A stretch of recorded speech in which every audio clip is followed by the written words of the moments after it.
The rain came down in thin, icy sheets, turning the sidewalk into a stream of puddles. Jake gripped the steering wheel, windshield wipers swiping rhythmically as he hurried toward the daycare. Another long day of balancing deadlines and single fatherhood, and now he was racing the clock to pick up Liam before the doors locked.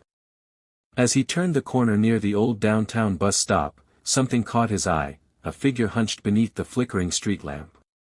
A young woman stood alone, soaked through her military fatigues, clutching a worn duffel bag.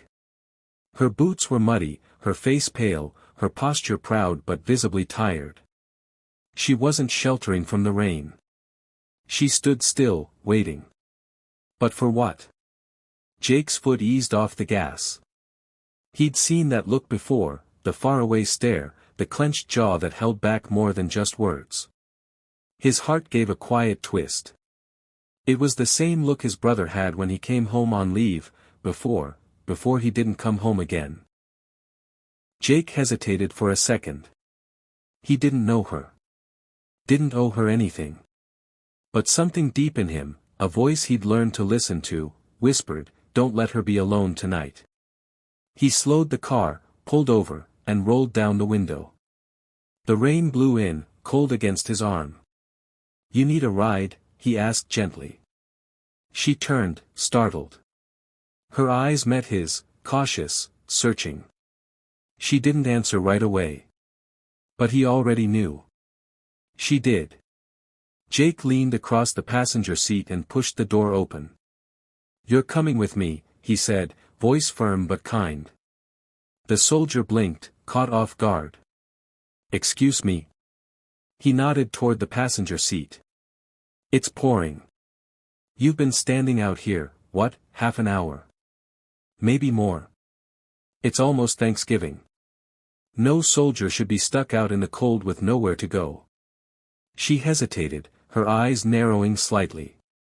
"I'm fine. I'm waiting on a bus."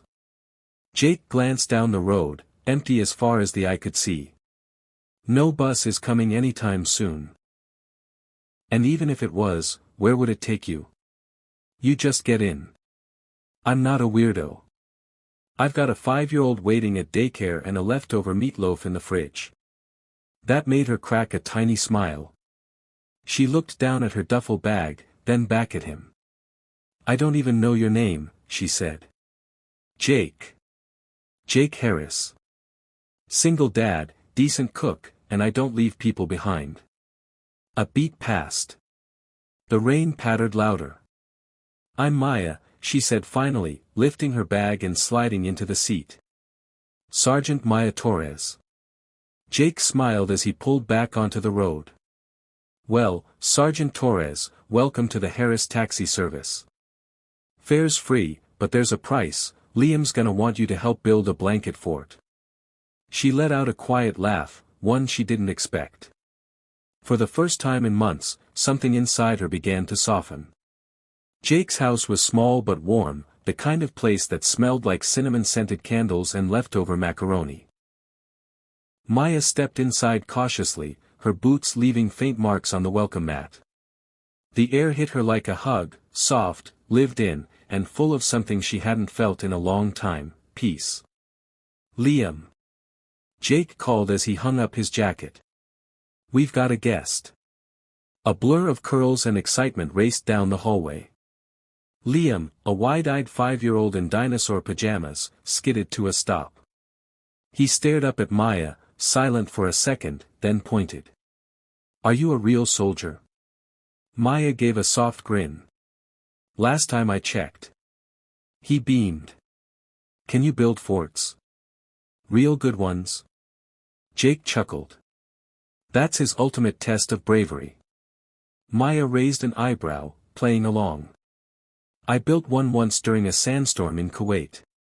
Held up for 3 hours." Liam gasped like she'd just told him she could fly. "Whoa. You have to help me build one before bedtime." Jake watched from the kitchen, quietly amazed. He hadn't heard Liam laugh like that in weeks. And Maya. She moved differently here, like the weight she carried was loosening its grip.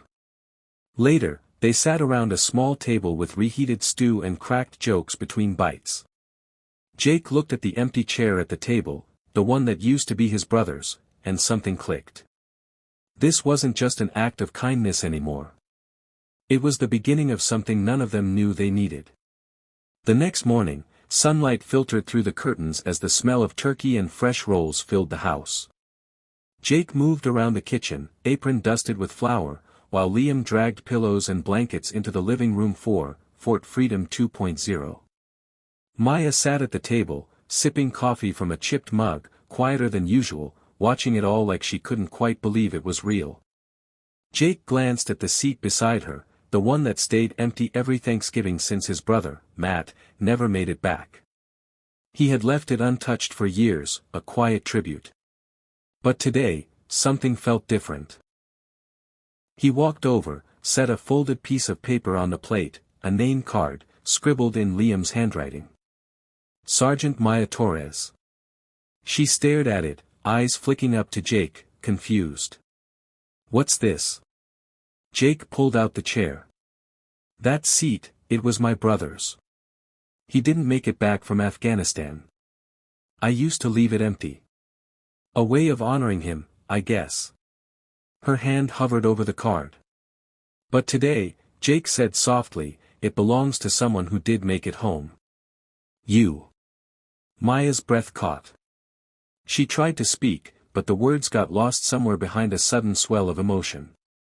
Her shoulders shook. She hadn't cried in uniform. Not when she left. Not even when she came back. But now, in this stranger's kitchen, surrounded by kindness, the floodgates opened. Jake reached across the table, gently placing his hand over hers. You're home now. A year later, the same little house buzzed with the smells of Thanksgiving and the sound of laughter. The front yard was covered in crisp orange leaves, and Liam stood on tiptoe by the window, watching every car that passed. Jake carved the turkey in the kitchen, smiling to himself. He didn't have to ask if she was coming, he knew she would. Just like she promised. Then headlights turned into the driveway. Liam shrieked. She's here.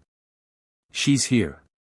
The front door opened, and there stood Maya, still in uniform, boots dusty from travel, duffel bag slung over her shoulder.